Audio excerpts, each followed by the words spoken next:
What's going on, beautiful people of YouTube's Renebean? As you can see, we got some good disc here, definitely with the Wii Sports. This actually was sent in. Someone asked if I could resurface it. They said it did not work. I've already tested it, and it does not.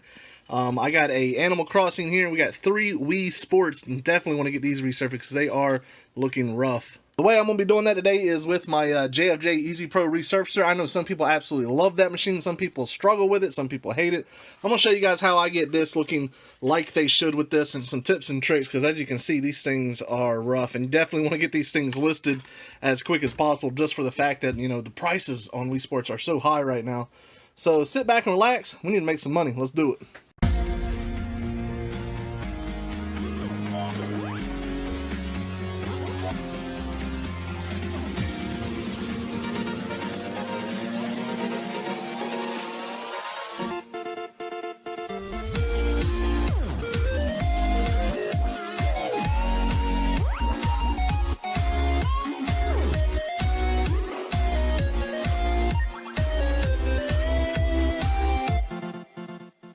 Alright guys, so before I start, I'm going to talk a little bit about the JFJ. I know a lot of people are familiar with it if they do what we do. It's affordable, it works well if you know what you're doing, and you don't have to spend thousands of dollars on a resurfacer. Honestly, I don't think anybody would really necessarily need to unless they had like an actual video game store. I mean, where they're literally doing upwards of like 20 discs a day. I don't see that many people doing that. But anyways, the JFJ, I don't know how much it is now. I got mine. It was like $140 with a kit. It comes with a buffing compound, or a polishing compound and a buffing compound. They're okay. The prices of the supplies can get a little bit expensive. We'll talk about ways that you can get around that. And you got some regular buffing pads. I'm going to show you the process that I do when it comes to actually, completely changing a disc from scratch to looking pretty good. And I've gotten pretty handy with this thing to where I can make it look just like it came out of a $3,000-$4,000 resurfacer, and I'm going to talk about that. So the first thing that I got to recommend when it comes to using this is if you just attach the CD directly to it with the nut, you're going to have swirl marks right around the disc. It's going to be like right here, like little clips, little pieces. It looks weird, it looks funky. The way you prevent that is you take a old felt cloth, you want to measure out roughly and cut out a circular little cover that we're going to place over it. Now the trick when it comes to making this little piece is you don't want any overhanging on the actual data of the disc or where it will actually read. So you want to make sure you trim all those corners to where it's almost perfect on there.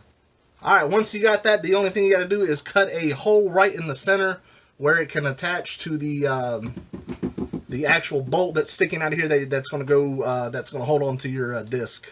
Fold it in half. Take your scissors. Do not cut it all the way through. Just, I don't know, like halfway.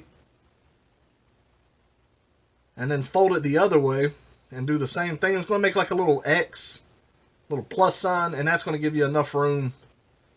So depending on the severity of a disc, I won't sand it. It does come with 2 sanding pads. One's coarse, one's fine. Then you have a white buffing compound, which actually you can use like car wax buffing compound. You can save money that way. You can water it down, make it go even further. And the blue stuff, honestly, I never run out of that stuff. It lasts a long time. But like I said, depending on the severity of the disc, I won't sand it. Like this one's not so bad, so it might just get a white buffing and a blue polishing. Let me find one where I can start with an actual sand and show you guys just how well it does. I'd say this is the worst one. I don't know how well this is going to come up on camera because it's a weird angle for me. This one's pretty damn bad. I'm going to sand this one with both sanding, and we're going to go with all these routes. I'm going to show you all the steps. I'm going to show you this disc right when it's done.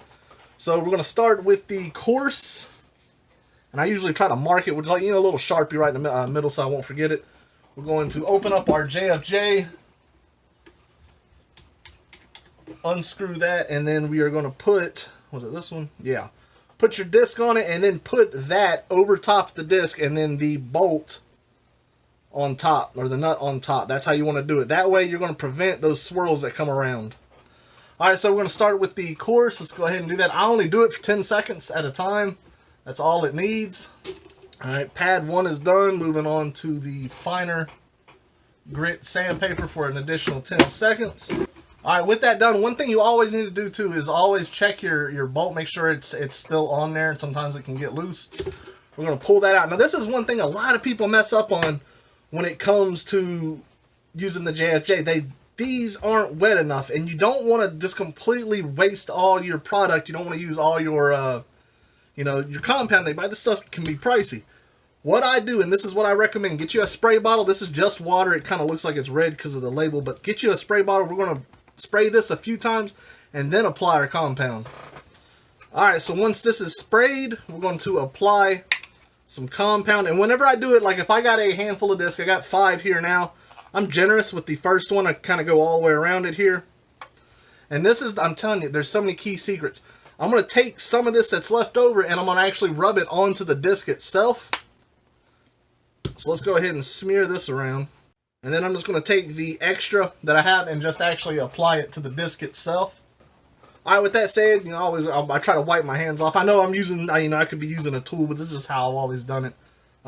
Another thing to make sure, this is 100% crucial. A brand new cloth for wiping the disc on its final wipe. I use a cloth that would been my final wipe cloth for the first wipe. After I've done a handful of discs, I kind of recycle them down. They're not dirty, they're still pretty clean, but you don't want to risk anything scratching that disc. So you want to use a new cloth if you can. They're very cheap to get, terry cloths, and have one brand new set aside for when you actually apply your polishing compound. When you wipe it, it's going to be completely clean. Your next go around with this, that's when you want to use that towel for your first wipe. So let's go ahead and give this let's see, put that in there, and I'm going to do this for 2 minutes.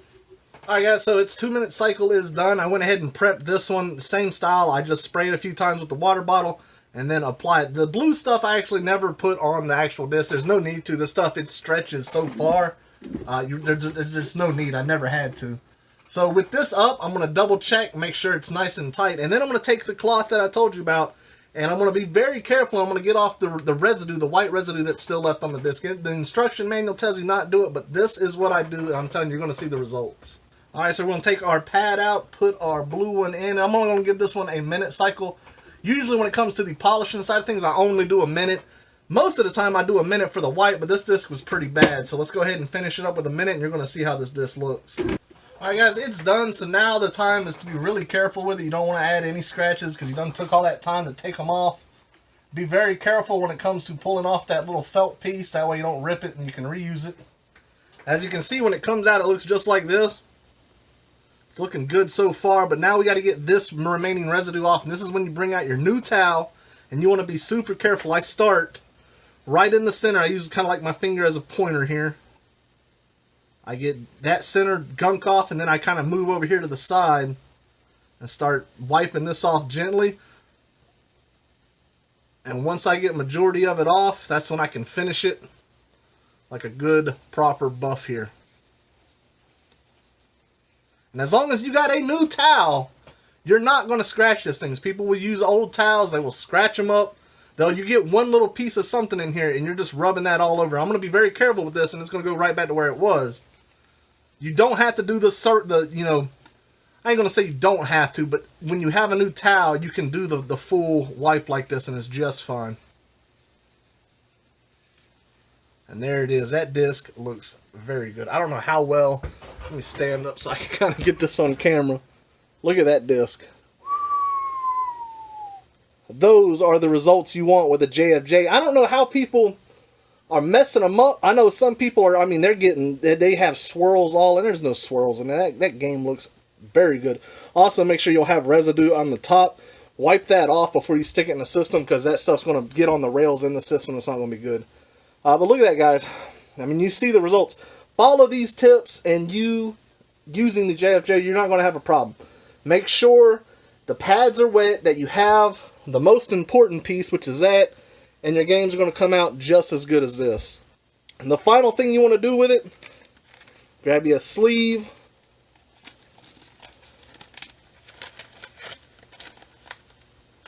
And stick it in there and protect all that work you just did.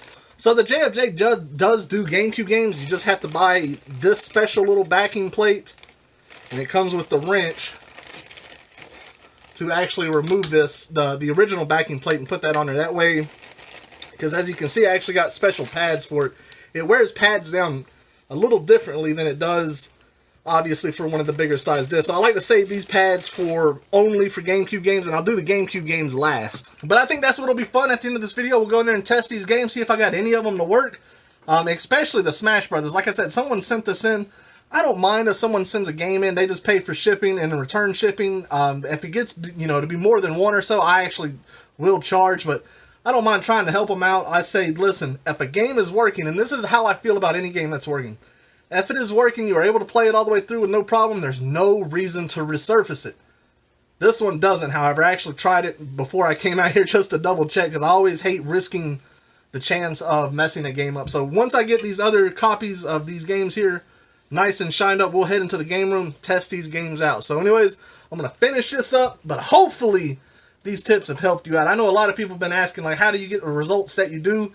It's because this is the way. This is how I've learned on the machine. It does have a learning curve when you first get it. Don't follow those instructions. Their instructions are ass. You kind of make your own as you go, and you'll get the hang of it. But the most important thing is make sure your pads are wet. Use your water bottle constantly. And make sure you're actually applying compound to the disc itself. So anyways, I'm going to finish these up. We'll head into the game room and check those games out. Alright guys, moment of truth. I got Smash Brothers here looking a whole lot better than it did. Here we go. Let's see if it's going to work. Before, when I tested it, it just gave me the error. After it popped up, went straight to an error message.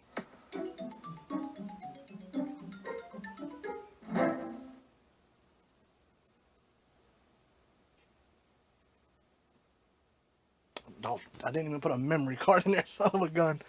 I ain't got a controller. Hold on one second. Let me grab a controller and put this in there. Alright guys, got the controller. Let's see if it's going to go. It didn't get this far last time, so I got a feeling we're in the clear. Look at that. Ain't that something? Go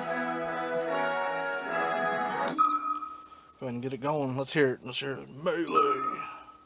That's what I'm talking about. So I'm sure he'll be happy about that. That is working. He can have it shipped back to him.